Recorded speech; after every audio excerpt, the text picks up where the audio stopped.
Hey Gurubhyo Namaha. Good evening, everyone. Very warm welcome to our second episode of Weekend Conversations, wherein we meet people from everyday life, from different paths of life, different professions, who have been influenced by spirituality, influenced by Vedantic thought, and who have adopted uh, some form of adhyatma into their lives, and we will be hearing how they were influenced, what made them to take the spiritual path in their life. So today we have a very special guest, Sri Ananta Padmanabhaji. He is from Bangalore.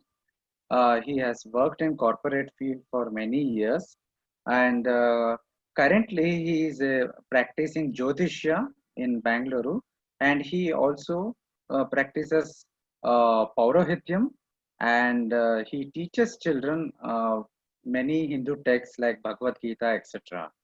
A very warm welcome on our program, Padmanabhaji. Thank you for accepting our invitation. श्रीगुरुभ्यो नमः हरिः ओम् श्रुतस्मृतिपुराणानाम् आलयं करुणालयं नमामि भगवत्पादशङ्करं लोकशङ्करं शारदाम्बोजावदनावदनाम्बुजे सर्वदा सर्वदास्माकं सन्निधिं क्रियात्. Thank you for inviting me, Nitin. Yeah. So let us straight away start with our conversation, and I am very much interested. I mean, it is very nowadays I am hearing this, uh, a lot. It's a lot of people, who have worked in corporate field for many years, but now they have uh, turned inwards, so to speak, or taken up professions which are more dharmic in nature, which are related to dharma, adhyatma, and our Hindu practices. So, Yes. telling me that you were in a corporate sector for 15 years, and so what made you change your life path, and what made you take up Jyotishya, Paurohityam, etc.? Tell us about your work life and how did this happen? Yes, thank you. See, actually, I practice Jyotisha and Paurohityam and also teach the ancient texts. Basically, it's stotras, okay, for small younger generation. In fact, I did not, I mean, Jyotisha or Paurohityam, I'm pursuing since my college days. So this has been my part of life from long time. There is nothing I started up as new, but and I'm also not against the corporate sector or culture. But then one will have to face the monotonous and stressful environment there, which is like always chasing the targets set, etc. I feel ultimately the purpose of life is to have joyful and peaceful journey throughout. Okay, with that intention only, I choose this path because it gives me immense pleasure and also help in keep learning more about our shastras. And I also thought I will share whatever little things I know with my guru's blessings to, especially for younger generation. So I started this teaching, and nowadays how the children are addicted and immersed in the gadgets, and in fact from the birth they start using them.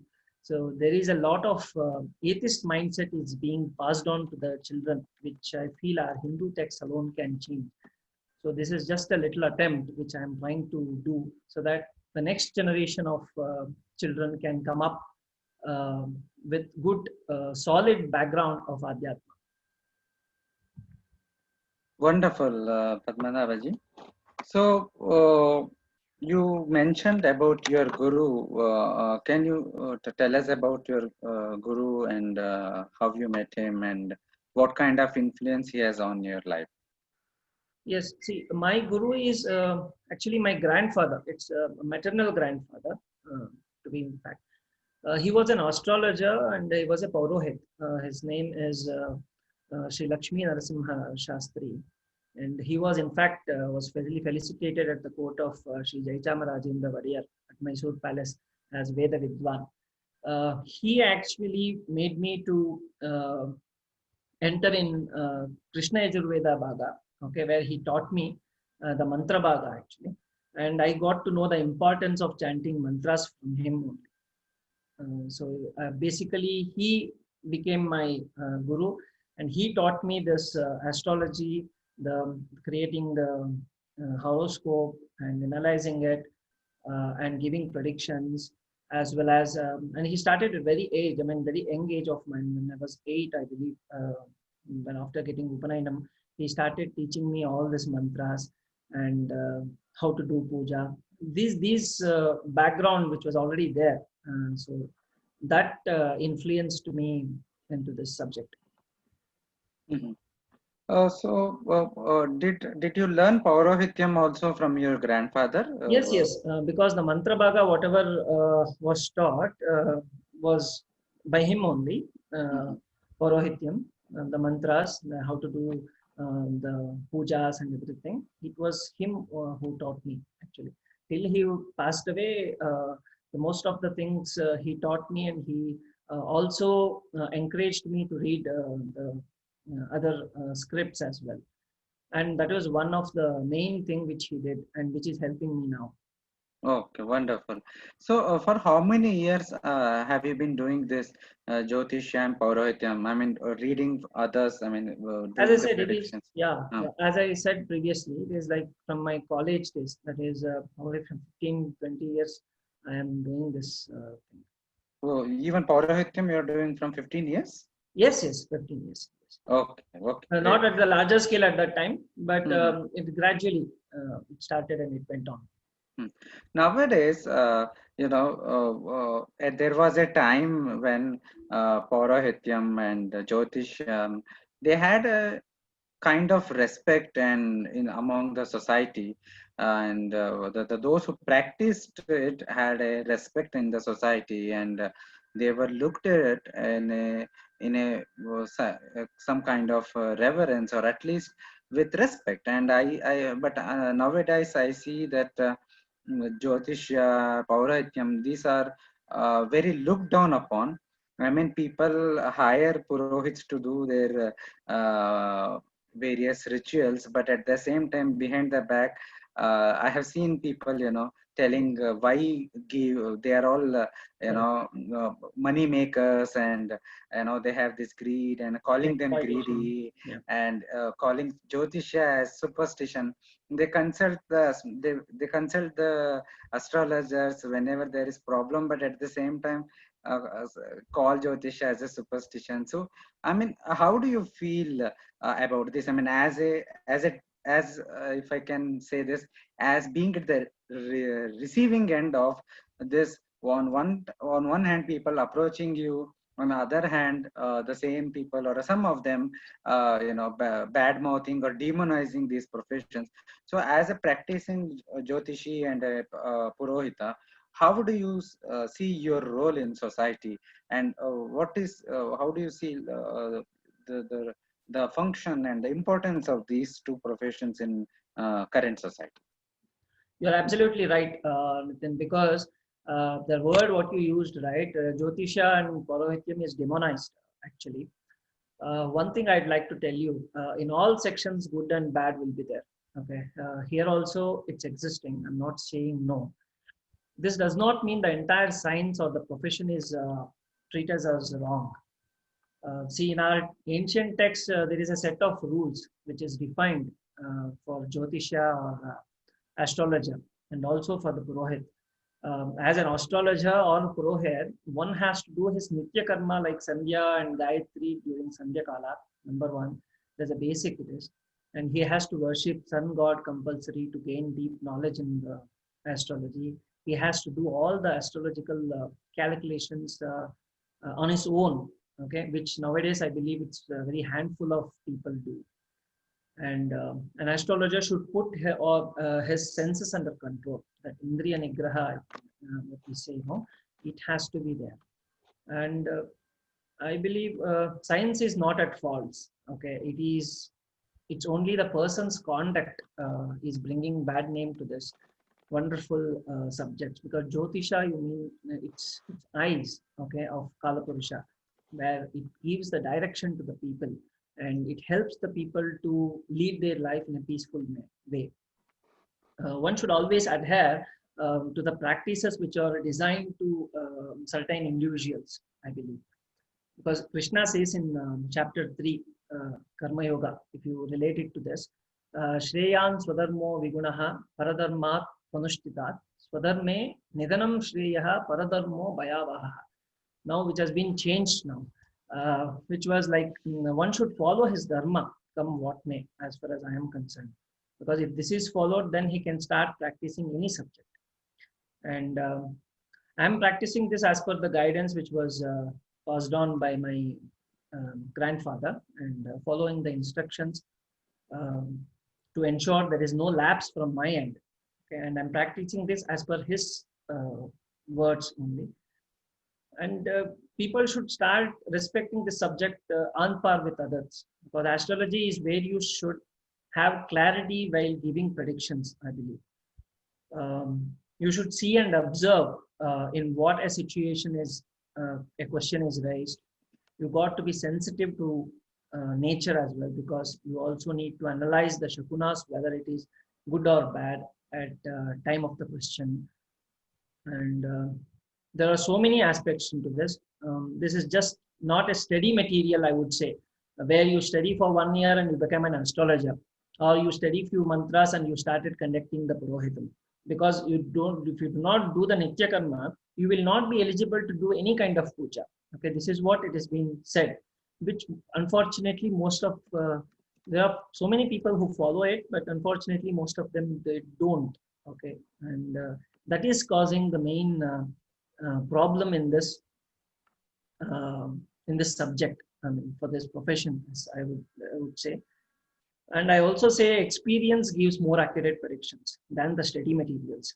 And intuition, as far as I'm concerned in astrology, plays an important role, because it can also be developed uh, through the proper anushtana, which one has to follow, okay, which he has received from his guru.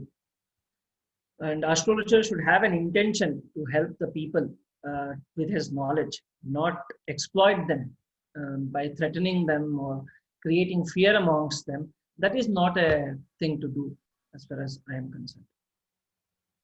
Padmanabhji, I have a question. I have heard this that those who practice Paurahityam, they have to also practice. You just spoke about they have to practice Nityanushtanam regularly, and then. But I have heard that there are certain special tapasyas and vratas or sadhanas that they are supposed to do mantra sadhana and all, because the Paurahityam involves lot of when you're doing something for others, facilitating others, it involves a lot of your own energy, tapobala being used. So is it true? Yeah, it is absolutely true. The first basic thing which comes in is when you do Trikala Sandhya and you do Gayatri. Gayatri itself will give you the most, all the energy, because it is the basic mantra and the important mantra, and it's called as Mantra Raja. For all the mantras, this is the basic one that one should have follow this. One who is doing this Paurohityam, that he has to follow. Secondly, there are a few Bijaksharis which they have to get it from the guru, as in parampara. Like for example, if you have to chant Saptashati, then you have to have the Navarna mantra Upadesha you should have.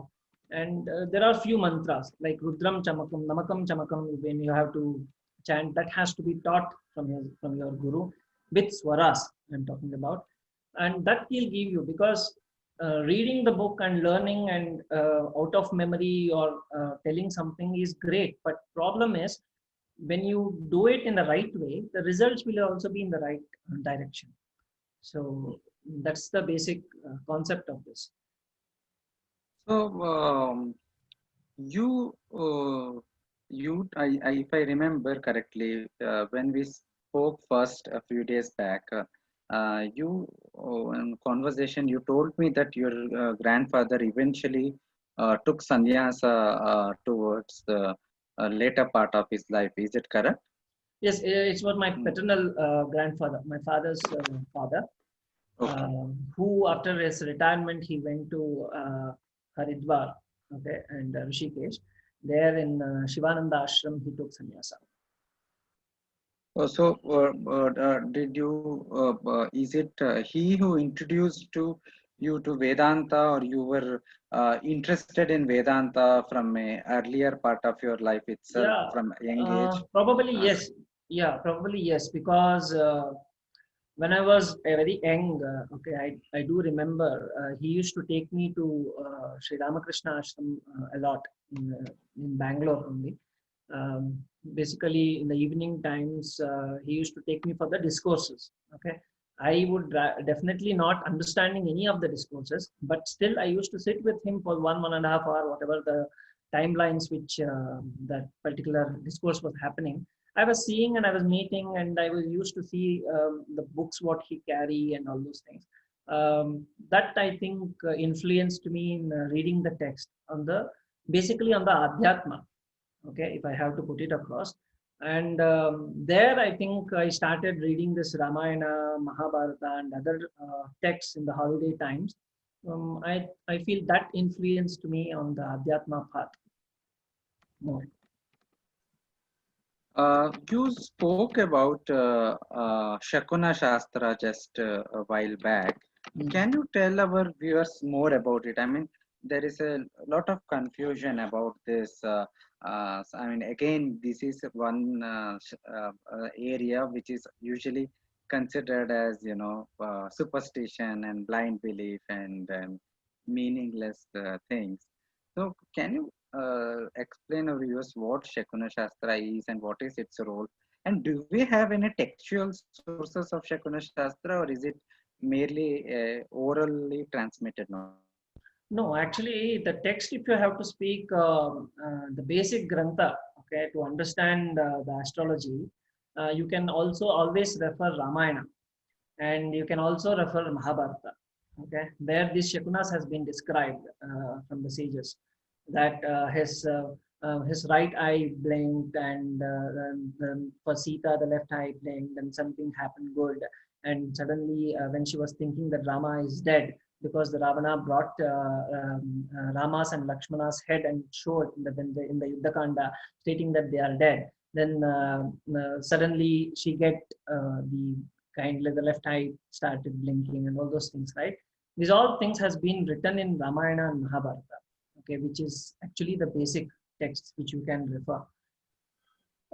With respect to Shakunas, see, that's a very vast subject if you have to talk about. Without understanding the complete subject, uh, mm, uh, you cannot say it as a superstitious. Okay, there are instances. For example, if anybody comes and ask a question with a problem or something like that for an astrological solution, then we might have to see. For example, um, there are chances like somebody passing by they bring flowers to your place when that particular person comes in and asking the question, something like that shows as a good sign. Okay, and he suddenly when he is traveling, suddenly something happens to him for a good cause. These are all things which is like with experience you can explain this Shakuna Shastra. Is there any books you suggest? I mean, for example, I'm very much intrigued by this subject. Curious to know more about it. And is there any book or text, either in English or Kannada or Sanskrit or Hindi, that one can refer to? I I would again rather suggest the Ramayana only because what it contains, right? Because if you pick and choose the particular sentences what Valmiki has given, Mhm. there's so many are there which I am not able to recollect it what it is, and that will help in terms of creating your own text if you want to say with respect to the Shakuna Shastra. Does Mahabharata also contain similar things? Yeah, it also contains. Mahabharata also contains. Yes. Okay. Uh-huh. So you were exposed to Ramayana and Mahabharata quite early in your life, right? So uh, Ramayana and Mahabharata have been, kind of our civilizational literature, I should say, because we live them. Unfortunately, the in present urban condition, newer generation Hindus are being kind of disconnected from their past. But I remember even in my childhood, I was introduced to Rama, Sita, Hanuman, and yeah, Pandavas, Kauravas through my mother, through even TV serials, I would say. So these these have enlivened all of us and influenced different people of people in a different way. So, what is your earliest memory or most influential thought of Ramayana, of Mahabharata, and who is your inspiration character from them? I mean, everybody, for example, I extremely I connect to all the three Rama, Lakshmana, Rama, Sita, and Hanuman. And in Mahabharata, I extremely like Yudhishthira, for example, among the Pandavas, but also Bhima. So I find, and Krishna, of course, but among the Pandavas, I find very much, inspired by these characters. So tell us about your exposure to Ramayana and Mahabharata and how it has influenced your life or your earliest memory of these texts. Coming to Ramayana, if I have to recollect, that serials what we used to see, the Ramayana, the Ramanand Sagar serials and all those things, that also was an influential, because pictorially visualization was happening about the particular epic.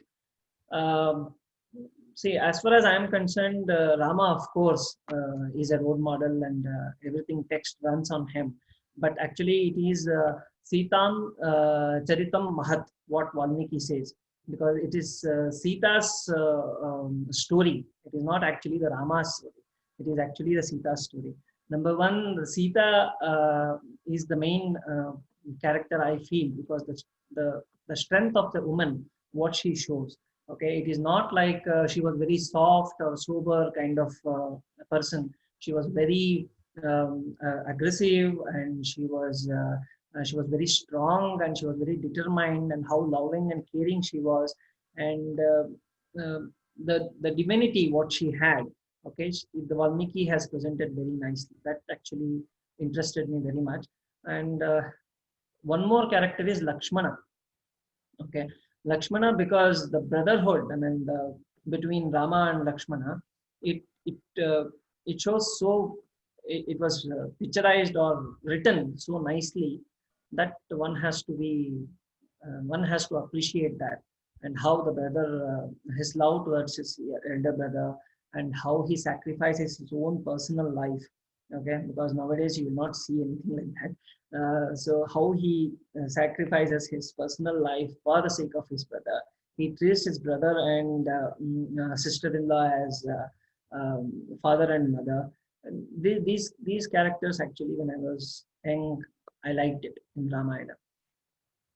Coming to Mahabharata, I think Krishna is the character which I like about more, because everything runs on Krishna's subject only. Because the Kurukshetra war, what it happened, okay, the demons, whatever he started from the day he is born, he started from the Putana Samhara, he started removing the demons who were there, the Rakshasas or the Adharma, he started removing it. If he was not doing that, then all these combined would have been a very bigger prospect for Duryodhana to fight a war, and it would have been very difficult for Pandavas to fight it. So Krishna made it happen. So he is the central character which I feel, and Bhishma is one more character. Can you just your camera? Can you put it little bit down? Yeah. Yeah, now it's fine. Yeah. So yes, I find it very interesting. A lot of people do not like Bhishma. I mean, um, he is a kind of a tragic character, I would say. And I mean, it must be very difficult being him. I mean, he's a fascinating character. But you're the first person I have heard in my conversations who say that he looks up to Bhishma. And Yeah. of course, our tradition itself has, you know, placed Bhishma at a very high position. Correct. But still, when we look at his actions, sometimes I think Mahabharata is also giving a lesson that even Bhishma, despite being the very knowledgeable in dharma and things, even such a high person, high, very learned person, could make a mistake. And I think that is what I find it fascinating. Because I like Bhishma way in the sense that Krishna summarizes at the end of Kurukshetra war. Okay, what Bhishma is. When everybody is celebrating the war which has been won by Pandavas and Pandavas are celebrating about it, Krishna was dull. And when Yudhishthira asks him, "Why are you dull? What happened to you?" He says, "The most knowledgeable person on the as earth is going to leave his body, and that if he once he leaves his body, the knowledge will vanish. So you have to go and seek the knowledge, whatever he has." What knowledge he is having it, you have to take it.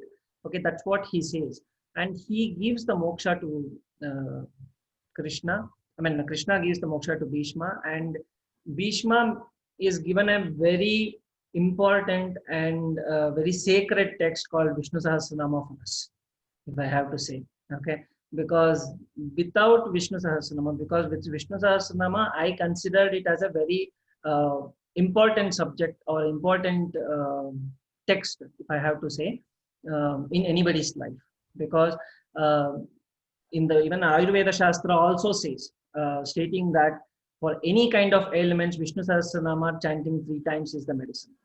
Okay, so that such kind of text has been given by Bhishma, and nothing else has to be explained about him. Wonderful. So my next question is, since we just discussed about Vishnu Sahasranama, tell us about the kind of text that you are currently teaching. You told me you take regular classes to children. So and you are also doing this Saundarya Lahari classes that we are publishing in Advaita Academy as well. So tell us more about the text that you are teaching, and how is your experience in teaching the students? I mean, especially it is one thing to give a lecture to an adult, and it is a completely different thing to teach students. Tell us more about. In fact, it is, I feel, the other way around. It's very easy to teach children rather than the adults. Okay. Why? In the sense, any mistakes happens also, you can correct it, and they will not repeat that mistakes again.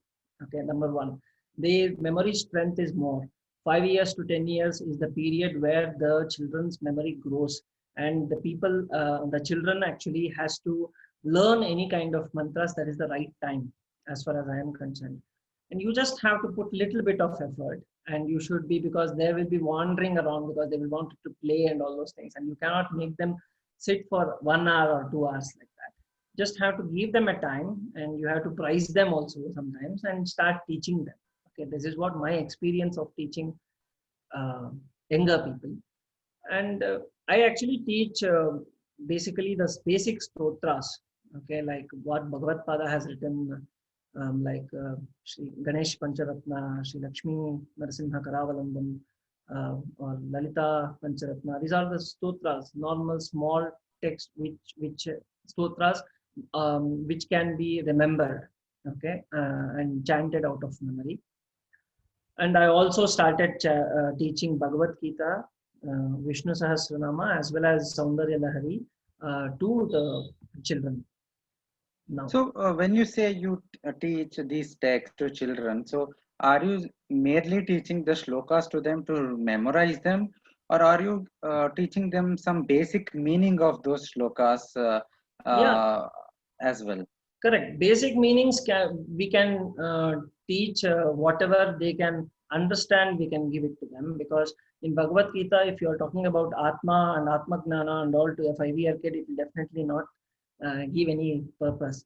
Okay, because there is a saying that if Bhagavad Gita has to be taught, okay, they have to out of memory practice it, okay, and then at the later stage of their life, okay, they will be able to experience the meaning as the life goes on, because that will be a backbone for them.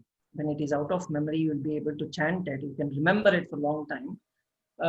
They will be able to understand the meanings also. Yes, I know something, I wanted to understand this. When they understand this, they'll definitely go into the path of spiritualism. If you have to choose one stotram of Adi Shankaracharya Bhagavad since you are teaching so many stotram, and I am sure all of them, I know that all of them Yeah. are full of meaning, and Yeah. but still, all of us, have this something like our own favorite text. For example, for me, Shankara's Brahma Jnana Valimala, I am especially feel connected. I simply love it when it says opening Asangoham, Masangoham, Masangoham, Puna Puna, Satchidananda Rupoham. I think I forgot the last part of the. Yes, yes. So I find it a kind of a drill, I find it kind of a wake up call that Shankara is giving, that wake up and wake up to this reality that you are Asanga. So what is your favorite composition of Bhagavad Padas, and why? Why? What in it appeals to you most? As you said, all I love it. I like it very much because I have not read everything, but whatever I know, I absolutely love it. One, Sri Lakshmi Narasimha Karavalamba Stotra, which I like more because the way it started. Okay, if you permit, I can explain it to you. Yes, yes, please. Go ahead. When everybody would have known about this, the Lakshmi Narasimha Karavalamba Stotra, how it started is in the sense when Bhagavad Pada was there with his Shishyas in Sri Shaila. When he was doing, at that time, he was doing yatra around entire country, and he was there in Sri Shaila, which is his very likable place. He wants to sit in and do tapas in that particular place. At that time, when the Shishyas was not around, he was doing tapasya, and there was a Kapalika who came there.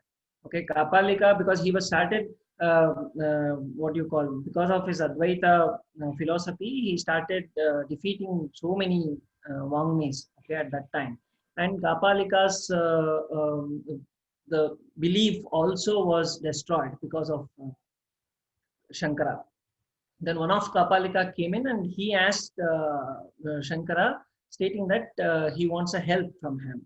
And Shankara says, what help you require? Because I'm a sannyasi. What is there with me so that you can go, take and go? Whatever you want to ask, you ask. Then he says, see, I am doing a particular puja at my place, and the deity, what it requires is to get the success of that fruit, of that particular phala, of that puja, is he wants a head of a king or a sannyasi. Okay, king, he will not get it because he said I'll not get it because so many restrictions will be there. You are there as a sannyasi, you give me your head. He says, I don't have any problem in giving my head, but the problem is with my sishyas. When they are there, okay, you cannot take it. Okay, you cannot come and do any harm to me. So you do one thing, you come tomorrow and take my head and go. The next day, what happens? All the sishyas were there in Patala Ganga doing their Anushthanam, and Bhagavad Pada was sitting in a cave in the top, and he was chanting. He was meditating actually, basically in the samadhi. And Kapalika came and he said he wanted to take his. He took his sword and wanted to cut the head of Shankara. Immediately, within fraction of second, Padmapadacharya got to know there is some trouble to his guru, and he had that the initiation of Narasimha mantra. He chanted that Narasimha mantra, and with big footsteps, he went to the cave and he killed that Kapalika. Okay, while that particular sound was happening, and suddenly Shankara wake up and he saw this Narsimha Rupa, okay, in front of him. Then he started Srimat Payonidhi Niketana Chakrapane Bhogindra Bhoga Manirajita Punyamurte Yogesha Shashwata Sharanya Bhavabdi Pota Lakshmi Nrasimha Mamadehi Karavalambam. This actually gives me goosebumps when I'm chanting this particular stotra.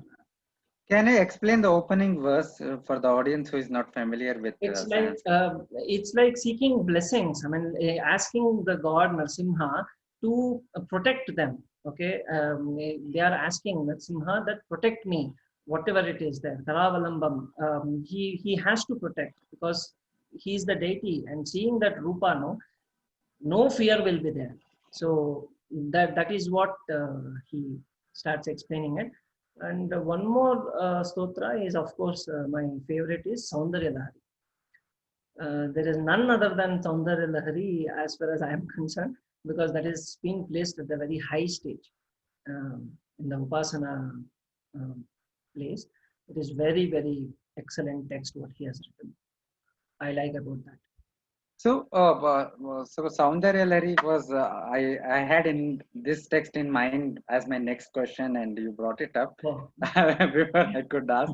So, I first came to know about Saundarya Lahari, I think more than 10 years ago, and since then I have been very fascinated by this text. I have not studied this, I have not learned this, but yes, when I was in more than 10 years ago also, and when I was in, I think, college, my mother used to learn this text to chant, not the meanings, but the chant. I think this is very prevalent in Mysore, Bangalore area, and perhaps in South India, that, women learn and chant Soundarya Lahari. So but I think during those days when I was young, I used to just associate this with something that women do. But later, in some 10 years back, or when I came to know more about this text, I was very fascinated by this, especially its opening statement about Shiva and Shakti, how they together caused the creation and all. So, so what made you take up this text? And I mean, we are currently publishing your videos on this. Yeah. So, what made you take this text and among all other texts? And you just said it is your favorite text. Yeah. And what are the essential message of Saundarya Lahari? So that is, I think, 100 plus verses are there, if if I'm right. So, what is the essential message of the Saundarya Lahari? Uh, should we call it a bhakti text, as a tantric text, as a mantra text? How should we approach Saundarya? Yeah, it's this is actually a beautiful text composed by Bhagavad Pada. Nitin. This is actually a upasana text. Okay, if I have to put it across. Okay, those who want to do upasana and the shlokas, they can chant, because there are two in our Vangmaya. There are two granthas. Okay, two texts which is considered as a boon for the humans. Okay, one is Sundarakanda, of which is Antargata of Ramayana, Valmiki Ramayana. Second one is Saundarya Lahari. Okay, it's basically grants whatever the wishes what you have. Okay, this is what summarize if I have to put it across. Okay, but the thing is, there is a famous story, okay, associated with this text. It is said that one day Adi Shankara visited abode of Kailasa to have Parvati Parmeshwara's darshan. And after having darshan, Divine Mother Parvati blessed him with this 100 shlokas text. Okay, I'm talking about the origin of this particular text. When Bhagavad Pada was returning from Kailasa, Nandi, okay, Nandi came to know about this and attacked Sri Adi Shankara, saying that this sacred and Rahasya Shastra should not go into the hands of humans. Okay, he snatched part of the text and 859 shlokas. Okay, and Bhagavad Pada went back to mother and narrated the complete incident, and she smiled at him and said, "Why do you worry?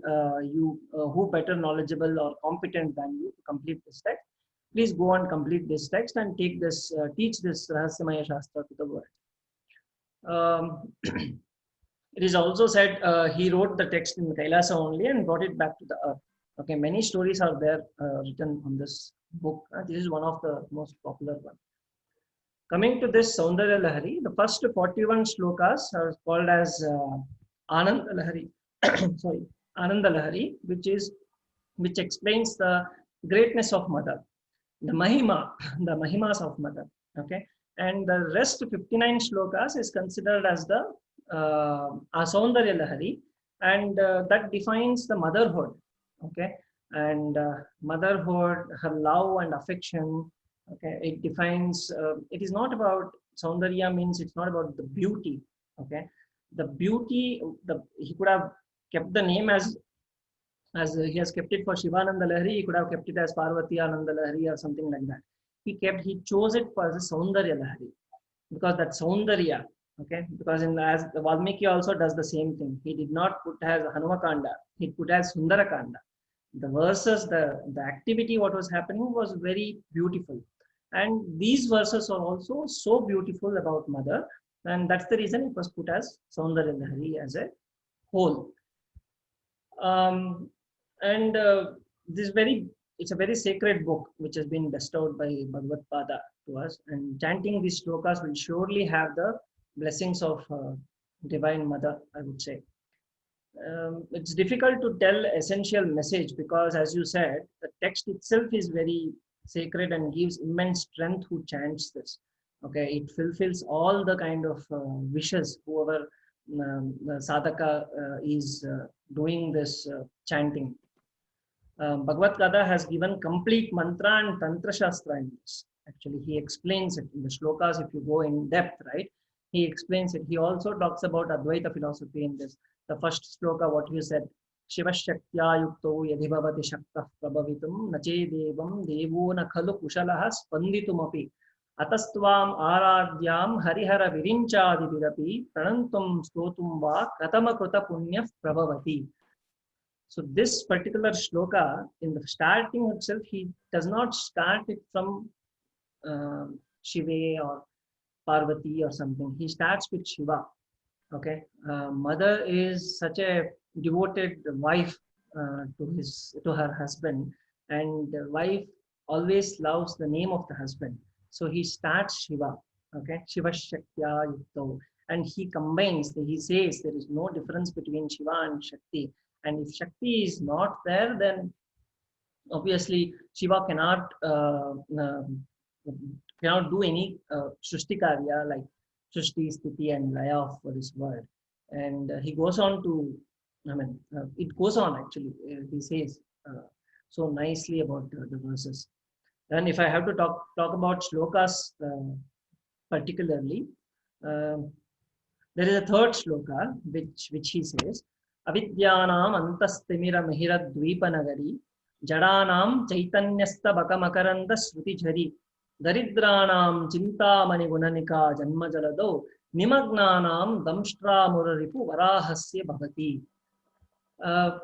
So nicely he says, Mother, praying to your feet will destroy all the ignorance. Okay, like the Gnana Surya, okay, which what your feet is, that destroys the ignorance of oneself, and the prayers to your feet gives the ultimate knowledge even to a murka, okay, who does not know anything. And your prayer gives all the wealth and materialistic things to a person who is suffering from daridrya. Okay, this Chintamani Gunanika Janmajalado Nimagnanam Damshtra Muraripu Varahasya Bhavati. How Varaha has taken out the earth from the ocean. Okay, in the same way, your feet, okay, praying to your feet, one will cross the ocean of this samsara. So this is what he explains in the third shloka. Every shloka is a gem, if I have to tell you. Wonderful. I think the very name is fascinating. The Lahari means waves. Yeah, it's a wave. The vrittis of the mind, if I may say. So the Ananda Lahari, Saundarya Lahari. So the mind will be full of, if you read it and understand it, the mind will be full of anandam and soundaryam, and I think that the very name of the text is full of bhakti and Correct. full of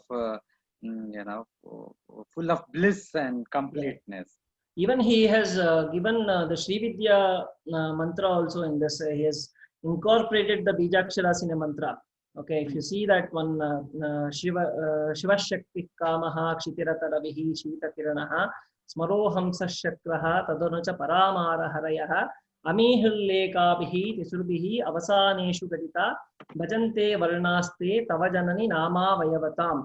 Her name has been what do you call, he has splitted that particular in that Sri Vidya mantra in this particular shloka actually. Okay, wonderful. We are almost towards the end of our episode. So I have just one more question, and one or two audience questions are there. I will take it up. Yeah. Viewers, if you have any questions, you can please leave it in question and answer box now. We were discussing about Gita just a while back, and one of the things that is very much spoken about is that Gita speaks about nishkama karma and its notion of swadharma. I Correct. think there is a lot of confusion about what this nishkam karma is, because I have read some of the people writing that they reinterpreting nishkam karma as in a kind of a inaction or something like that, or swadharma as something people can do whatever they want. So I mean, so can you please explain the notion of Swadharma, Paradharma, and Nishkama Karma in Bhagavad Gita? Swadharma and Paradharma, I told you when we were talking about Jyotisha and Porohityam, when I said, see, Bhagavad in Krishna says you have to follow what has been designed to you, I mean designated to you. Okay, you have to follow that particular dharma. It is not that I have been born with this particular kind of rituals or whatever has been designated to me, that I have to follow. That is called as Swadharma. Even if it is Paradharma, if it is very good, okay, that is in the higher state of that particular thing, Paradharma also, you cannot follow that because it's Paradharma. It is absolutely not good for oneself. Okay, it will destroy. And secondly, if you're coming to Nishkama Karma, right, it's Krishna gives an important message on that, which means not to have any expectation or attachment towards the result of the work you do. He does not say it's an inaction. He says you should not have an attachment towards the result. Okay, this I think I had, as you said, I had seen many people. Okay, where expect the result a lot, but the karma what they do, okay, and if anything adverse happens, then they cannot bear it. And nowadays the fascinated word is called as depression. Why depression comes in? You expect, you do something and you expect it, okay, before the work is done, and obviously if there is anything, it will not be there in our hands, the result. Okay, the result may vary here and there, but if that the dhruti should be there for a particular person to withhold even the failures also. That talks about nishkama karma. And he also says anger and desire, okay, will destroy the whole purpose of this life. Okay, he says Krodhat bhavati sammohaha sammohat smritibhibramaha smritibramshat buddhinasho buddhinashat pranashyati. Hence, one should do his duty without any attachment to the result. Okay, this is the main thing of Nishkama Karma. This Wonderful. brings, what happens is this brings Chitta Shuddhi in oneself, negating all the fruits of good and bad deeds, which ultimately result in liberation or moksha. Okay, wonderful. So we will quickly take two questions from the audience. One is uh, somebody is asking that you mentioned about shifting from a corporate life to your current dharmic life. Can you please share on how you went about with this decision, especially with respect to considerations of leaving the financial stability in a corporate life, since this is possibly one of the stumbling blocks for those wanting to make such a shift? See, as I said, personally, what I said is with respect to the corporate culture or the corporate sector, I am not against to it. Okay, I am only saying that what is your priorities, which you have to find it out. Okay, for me, as a basic tradition, Vedic tradition, I had the background in the environment which was there. Okay, so which supported me in taking up this Jyotisha and Paurohityam.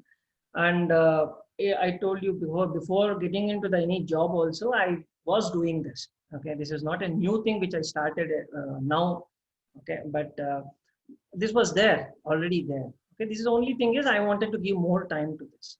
Okay, and it's individual capability how they are going to manage the times and their financial abilities and how their priorities which they can do it.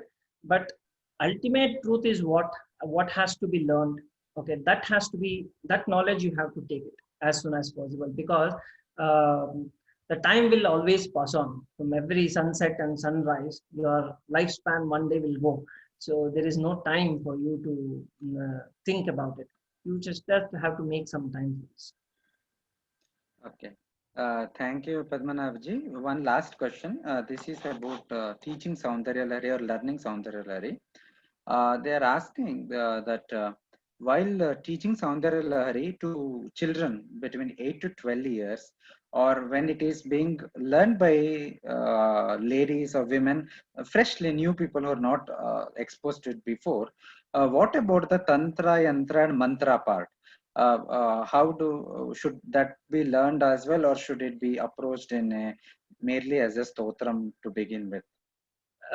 Yeah, we have to approach it as merely as a stotram to begin with. We do not have to get into the intricacies of mantra, tantra, and shastra and all these things. Okay, it's only devotion. It's you and mother. Okay, this you are chanting something to please mother, and mother will be happy when you are chanting. That is the only concept you should have it, and you should have the interest first of all to learn this. So, for whom, I will add a follow-up question here. So, for whom does the prayoga part applies? I mean, but is it necessary to have a guru to do that Yeah, mantra anything diksha for that? anything is a guru is required. Okay, somebody has to teach and somebody has to, because every shabda matters. Okay, every swara matters. And number two, this depends on the sadhaka. Okay, who is doing the sadhana on the particular shloka.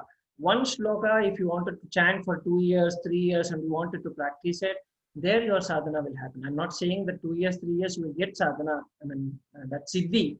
Okay, it depends on God, mother how she gives in, but you have to do it in the sense, like for example, I like the shloka of Shivashakti Kamaha, that if I wanted to practice it, I can practice it.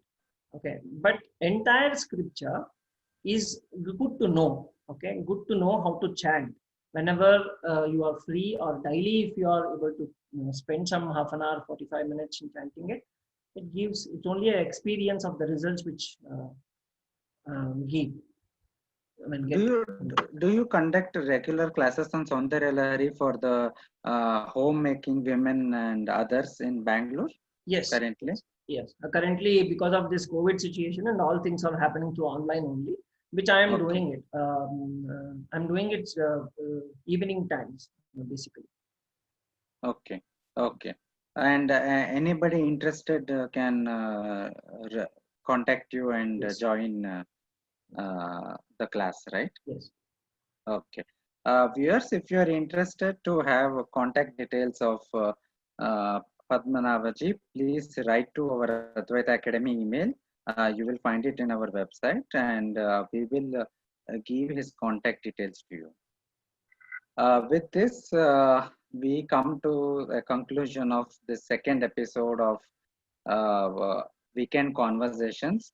Anand Padmanabhaji, we are very grateful to have you, Thank you so much. and thank you for coming and sharing with us about your life, your journey, and about so much insights about Saundarya Lahari and Bhagavad Gita. And we look forward to continue our relationship with you and publishing more and more your videos, Like, and we will stay in touch personally as well. Viewers, don't forget to follow us on Facebook and Twitter. We are doing lot of live classes. We are putting out lot of video recordings of various aspects of Advaita Vedanta, as well as different texts and philosophies of Sanatana Dharma. Please subscribe to our YouTube channel as well. With this, we end today's session. Shri Gurubhyo Namaha. Shri Guru Namaha. Thank you so much, Nathan.